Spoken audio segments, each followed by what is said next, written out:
Now, we have had questions, a little bit less active after the coffee break than before, but I can see that this time Justinas and Darius were the most popular people to whom questions are addressed. And then I hope we do get this first question since March from audience also, from the live question. But let's start from Justinas, maybe, because I think it's a very, very interesting question. And as I said, your presentation was really thought-provoking. So the question is, nobody talks about cryptocurrencies. It's not entirely accurate because there was some discussion, but not too much. And about blockchain. Is this out of fashion? That is an excellent question and really thought-provoking. So whoever asked this should be proud. It's a really good question. Maybe this wasn't mentioned so much because there was a comparison between FinTechs and banks, and since banks don't do anything related to that, it wasn't covered that much. But it's actually very relevant to us. A lot of our clients are from the crypto industry, and actually, although there is less buzz about it, but no matter from which perspective you look at, if you look from speculation, from trading perspective, the volumes of trading Bitcoin are the highest this year, even though, you know, there were big price changes during COVID. One day in March, the prices dropped 40–50%, and now they're back up. So there is a lot of things going on there. Yes, it was mentioned a little bit that users actually find it, you know, nice if they can buy or sell cryptocurrencies on their app. So that adds to the stimulus for them to open an account. And from the business's perspective, also there are several ways to look at that. So if you look from an ordinary e-commerce shop that wants to accept cryptocurrencies in their shop, that's actually very alive too.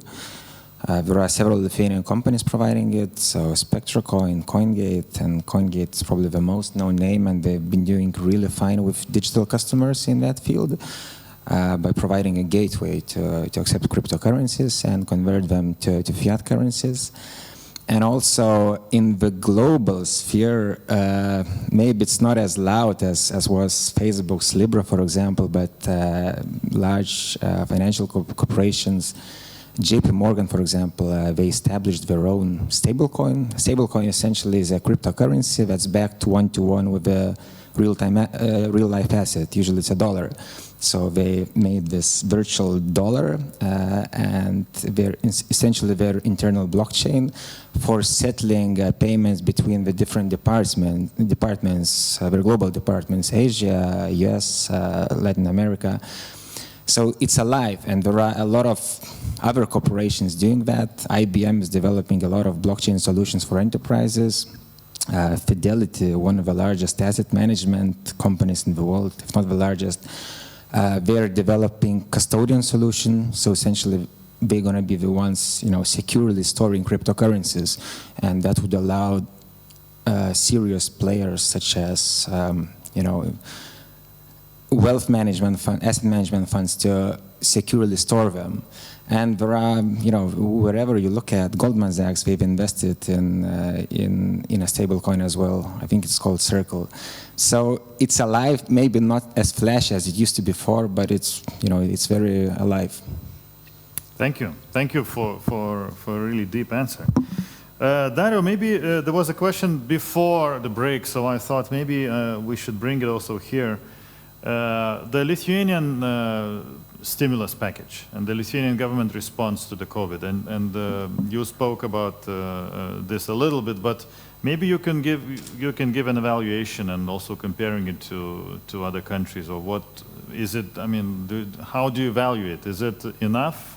Is it too much? Is it what is it?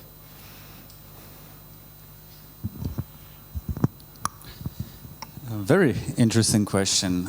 So I'm not a macroeconomist, so I'll answer it maybe in my own view in numbers, you know, when you look at the numbers. So I think it's safe to say.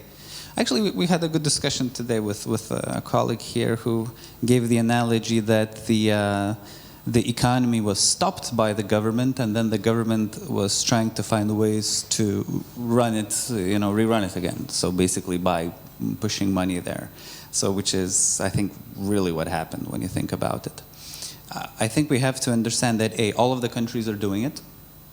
So then in a situation where the countries where we export goods to, if they have huge stimulus packages, the competition for Lithuanian companies in those countries would be not fair. If we don't stimulate our companies, we'll be at a disadvantage.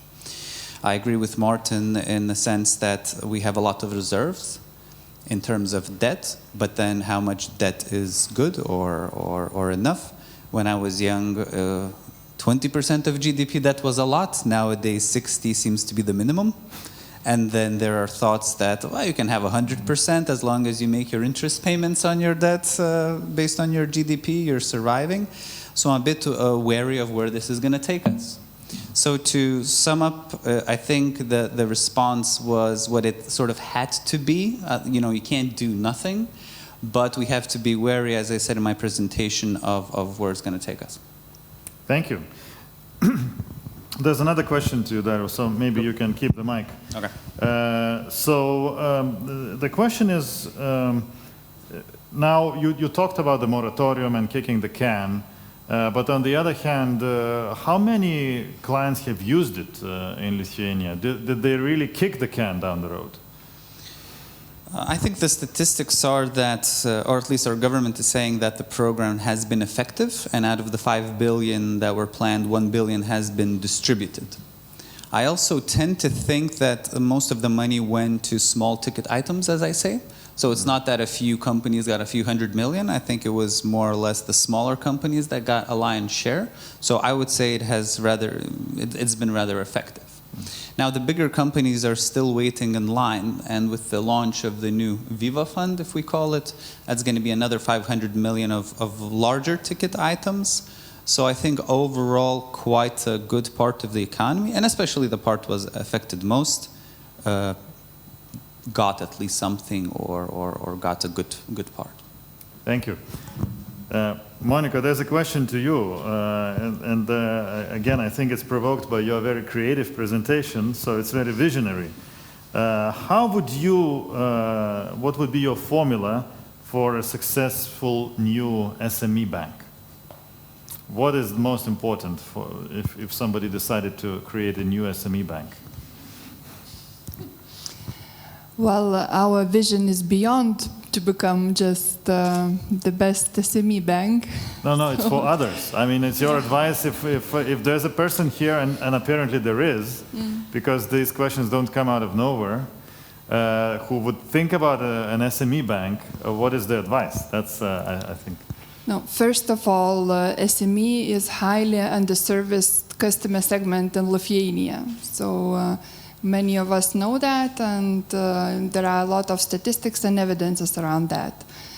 So I think that the only one good formula is to start from the customer need perspective and to really focus into a certain area of business, probably to start with, understand the needs, ask what the customer needs, and then to build the products around and to arrange the organization around, rather than to start the other way around. And it's easy to say, but in fact, we haven't started that way either, even though we are focusing to SMEs. That's not the only one focus area for us. But I mean, by establishing the bank, you have a lot of requirements.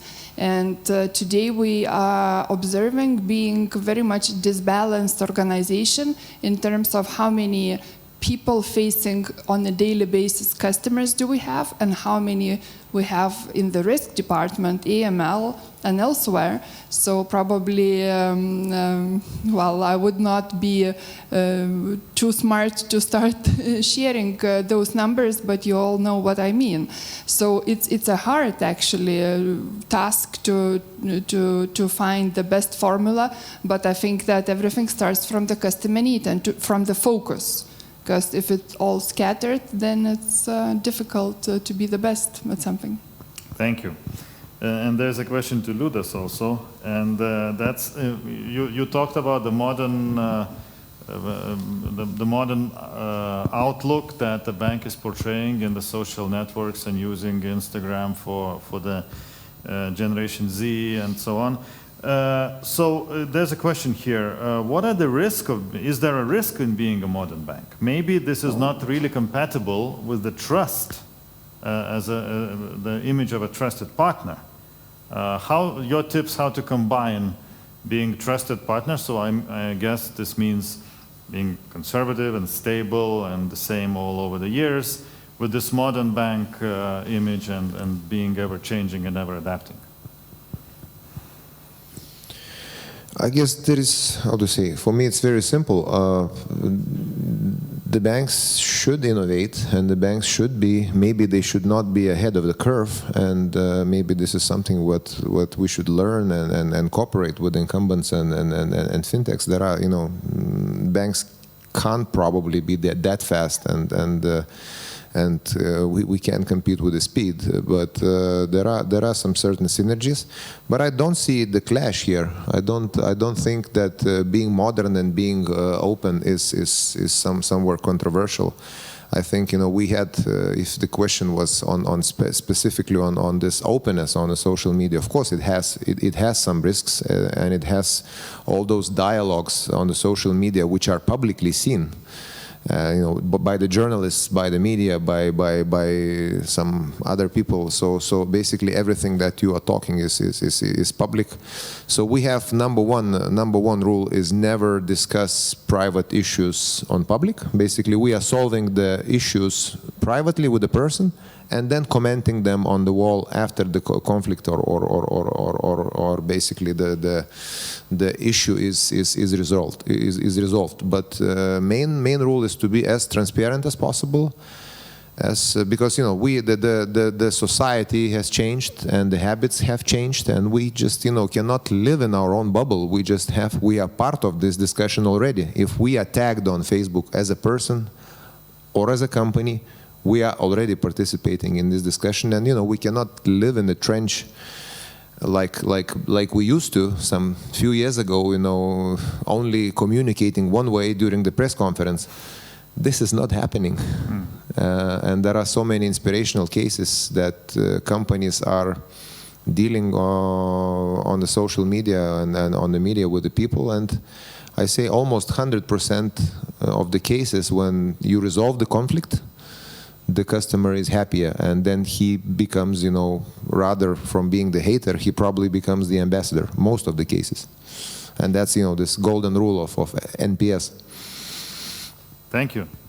Thank you. So now we need to have a question from the audience. I don't know if we have well, maybe I can institute a prize, actually. I don't know, Ira, do you have one more of these things you gave me in the morning? I mean, anyway, a very special mask branded with TGS Baltic. We give it to you either today or we send it to you later if we don't have a new one. We have one, yeah. So, who would like to ask a question? Okay, thank you. So, no, but you get the mask. To Liudas as well. So a lot of your stories were B2C stories, I presume. What about B2B? What's the experience with that? I think, it was a bit less on the B2B. We are mostly using LinkedIn for B2B purposes, mostly with the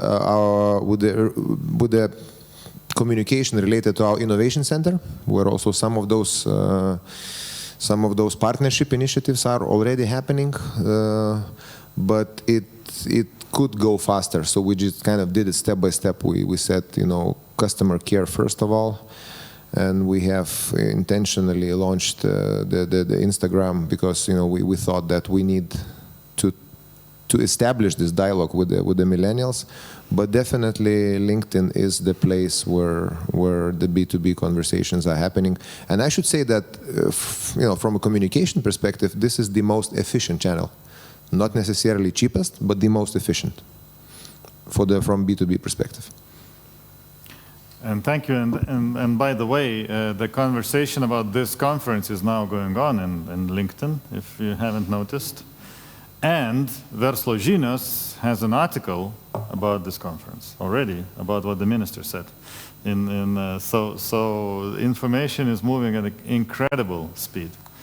Anybody else for a mask? Yes. Yeah, not for a mask. Question. Gabia from Lithuania Post, and I actually have a question related to FinTechs.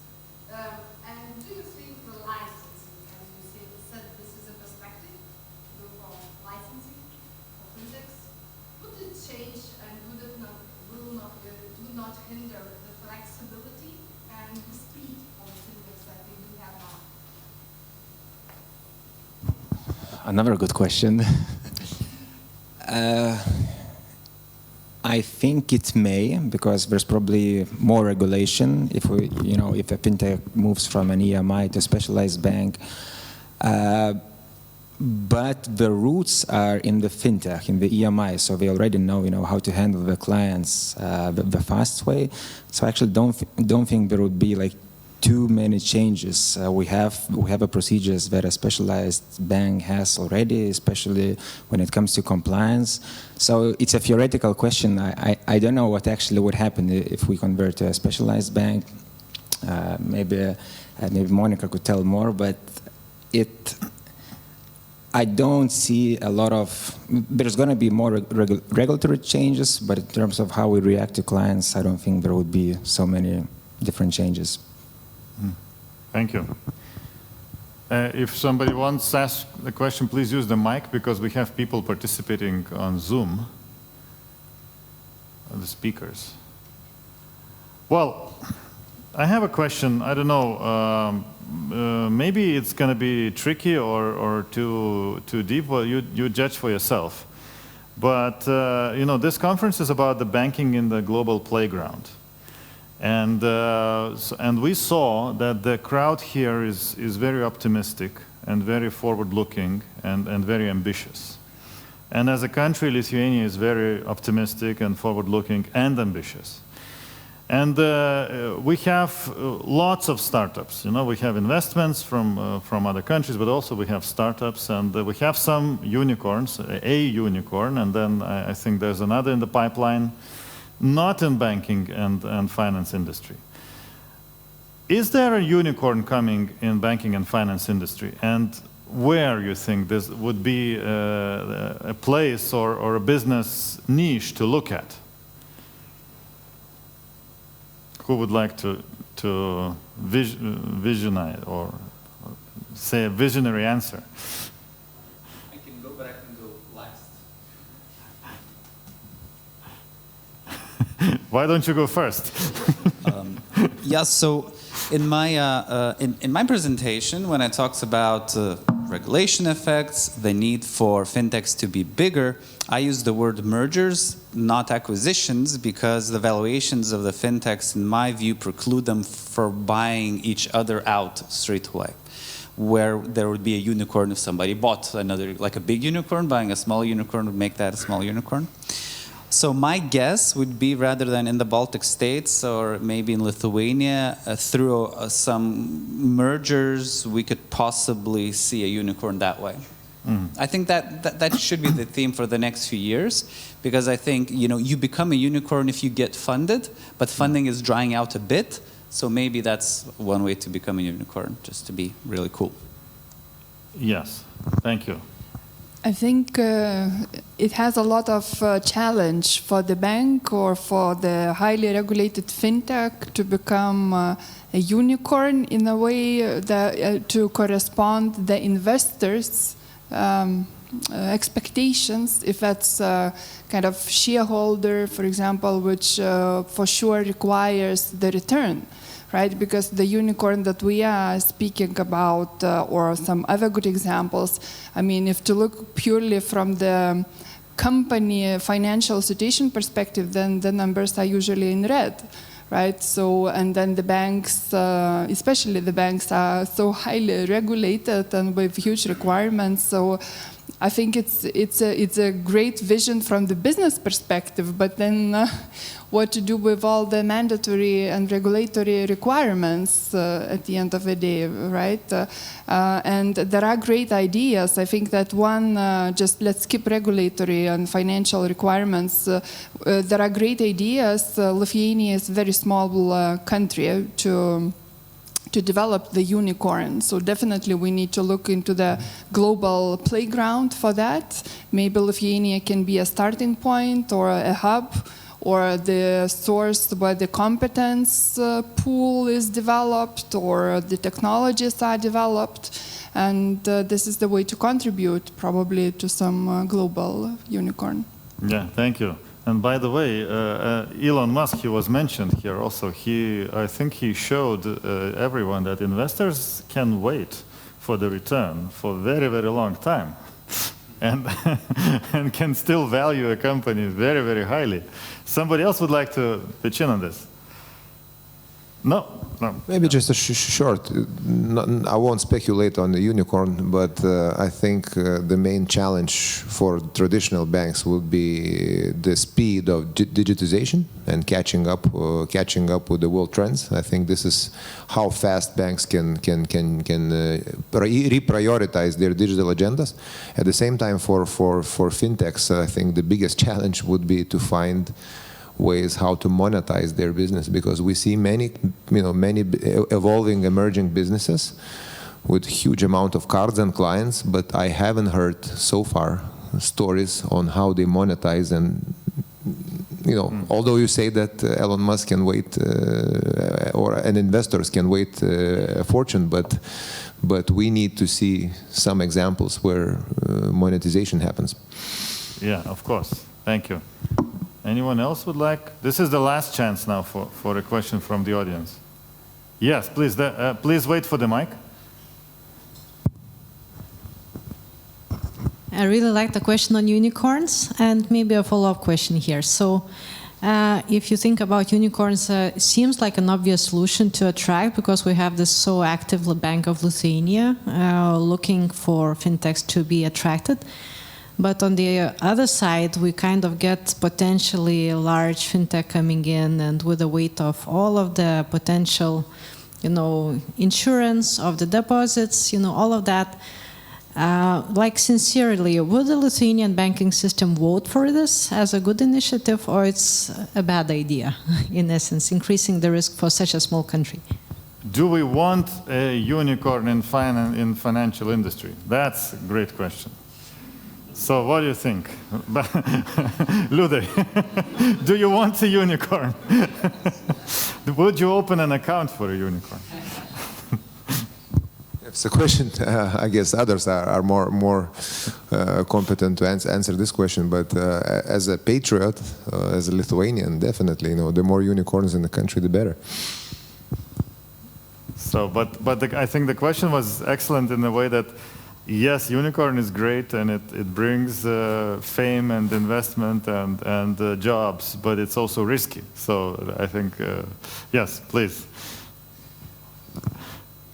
I do not see any fintechs becoming unicorns very soon, unless, like Darius mentioned, there's going to be a significant consolidation in the field, and it would still take a few years.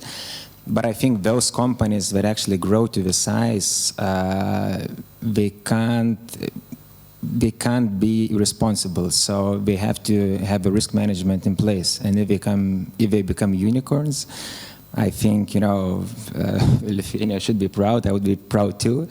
And I really hope that risk management would be in place, even though fintechs usually deal with either individual clients or higher risk corporate clients.